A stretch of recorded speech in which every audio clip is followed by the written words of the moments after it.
મહત્વપૂર્ણ સમાચાર સામે આવી રહ્યા છે. ઓગળ તાલુકાના તાત્યાણા ગામ નજીક અકસ્માતની ઘટના. સ્વિફ્ટ ગાડી ચાલક ઊંથી તાત્યાણા રોડ ઉપર બેદરકારી ડ્રાઇવિંગ કરતા સર્જ્યો અકસ્માત. 4-5 મહિલાઓ પાણી ભરવા જતા અચાનક ફૂલ સ્પીડથી ગાડી આવતાની સાથે ધડાકાભેર સર્જ્યો અકસ્માત. ઘટનામાં એક મહિલાનું મૃત્યુ પામેલ અને 2 મહિલાઓને સારવાર અર્થે લઈ જવામાં આવ્યા.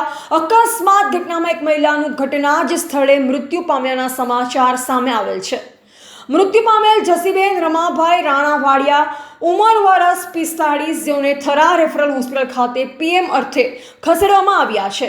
અન્ય 2 મહિલાઓને ગંભીર ઇજા થવાથી પ્રાઇવેટ વાહન મારફતે રાધનપુર સદારામ હોસ્પિટલ ખાતે ખસેડવામાં આવ્યા છે.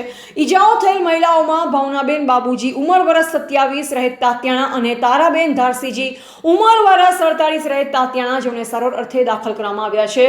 112માં કોલ કરતાની સાથે થરા પોલીસ ઘટના સ્થળે પહોંચી કાયદેસરની કાર્યવાહી હાથ ધરવામાં આવી. રિપોર્ટર અલ્પેશ ગોસ્વામી સાથે નટવર કે પ્રજાપતિ.